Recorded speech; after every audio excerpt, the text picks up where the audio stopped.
तो दोस्तों, क्या आप भी पीएफ ट्रांसफर करते समय ओवरलैपिंग की वजह से परेशान थे? क्या आपका ट्रांसफर बार बार रिजेक्ट हो रहा था? दोस्तों, आप लोगों के लिए आ गई है बहुत बड़ी खुशखबरी। पीएफ ऑफिस ने आपकी इस परेशानी को समझा और कर दिया है पीएफ ट्रांसफर के प्रोसेस को बिल्कुल ही आसान। जी हाँ दोस्तों, अब चुटकियों में होगा पीएफ ट्रांसफर, चाहे आपकी सर्विस ओवरलैप ही क्यों ना हो। क्या है नया अपडेट, सब कुछ इस वीडियो में आप लोगों को बताने वाला हूं, तो वीडियो को बिना स्किप किए हुए लास्ट तक जरूर देखिएगा। और दोस्तों, आप लोगों से एक निवेदन है कि अगर आप लोग हमारे चैनल पर पहली बार आए हैं तो चैनल को सब्सक्राइब जरूर कर लीजिएगा और साथ में बेल आइकन के बटन दबाकर ऑन जरूर कर लीजिएगा, ताकि दोस्तों ईपीएफ से रिलेटेड जब भी कोई नया वीडियो अपने चैनल पर डाले तो उसका नोटिफिकेशन आप लोगों तक पहुंच सके। चलिए दोस्तों, देरी न करते हुए आप लोगों को बताते हैं अपडेट के बारे में।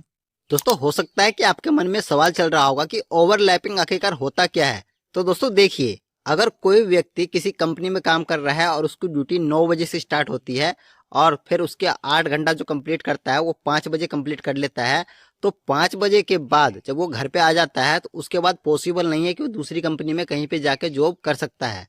और पीएफ ऑफिस का भी यही मानना है कि अगर कोई व्यक्ति किसी कंपनी में 8 घंटा काम करके आ रहा है तो उसके पास टाइम नहीं रहता है कि दूसरी कंपनी में काम करे, और वो थका हुआ भी रहता है तो दूसरी कंपनी में काम नहीं कर सकता है। ये पीएफ ऑफिस का भी मानना सही है। लेकिन दोस्तों, हमारी जो रियल लाइफ है वो थोड़ा अलग है। हो सकता है कि बहुत सारे कर्मचारी ऐसे होंगे जो डे शिफ्ट तो करते हैं किसी कंपनी में, लेकिन दूसरी कंपनी में वो नाइट शिफ्ट भी कर लेते हैं और दोनों जगह ही पे उनका पीएफ कट रहा है, तो उनके सर्विस में ओवरलैप हो जाएगा, क्योंकि पीएफ का ये मानना होता है कि एक व्यक्ति 2 जगह पे काम नहीं कर सकता है।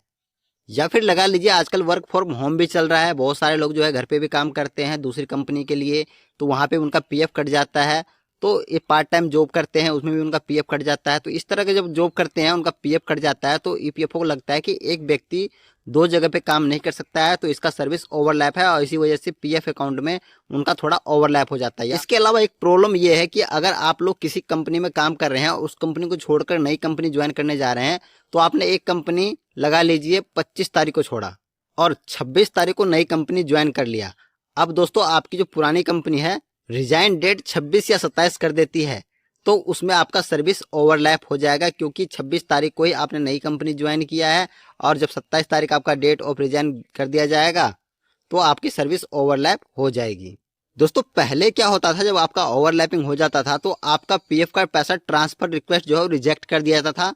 पीएफ का फुल एंड फाइनल सेटलमेंट अगर आप लगाते थे रिक्वेस्ट, तो वो भी आपका अटक जाता था, रिजेक्ट कर दिया जाता था। और सबसे बड़ी मुसीबत तो थी बैकग्राउंड वेरिफिकेशन, यानी कि बीजीवी। अगर दोस्तों बीजीबी में ये ओवरलैपिंग दिख जाती थी तो कई कंपनियां आपको नौकरी पर रखने से मना भी कर देती थी। लेकिन दोस्तों, अब पीएफ ऑफिस ने आपकी परेशानी को सुन लिया है। दोस्तों, इससे पहले ईपीएफओ ने 25 अप्रैल को एक नया सर्कुलर जारी किया था, जिसमें उन्होंने पीएफ ट्रांसफर प्रोसेस को आसान बनाने के लिए कंपनी की मंजूरी को खत्म कर दिया था। इसके अलावा दोस्तों, अब जो है ईपीएफओ ने फिर से एक नया सर्कुलर जारी किया है, जिसमें ओवरलैपिंग की समस्या काफी हद तक सुलझाया गया है। इस नए सर्कुलर में ईपीएफओ ने साफ साफ कहा है कि वे मानते हैं कि आमतौर पर एक व्यक्ति एक समय में एक ही जगह पर काम कर सकता है, लेकिन कुछ ऐसे सिचुएशन होते हैं जहां पे व्यक्ति और भी काम कर सकते हैं, जिसकी वजह से उनका सर्विस जो है ओवरलैप हो जाता है। इसलिए अगर आपकी सर्विस ओवरलैप दिखती है तो आपका पीएफ ट्रांसफर रिक्वेस्ट रिजेक्ट नहीं किया जाएगा।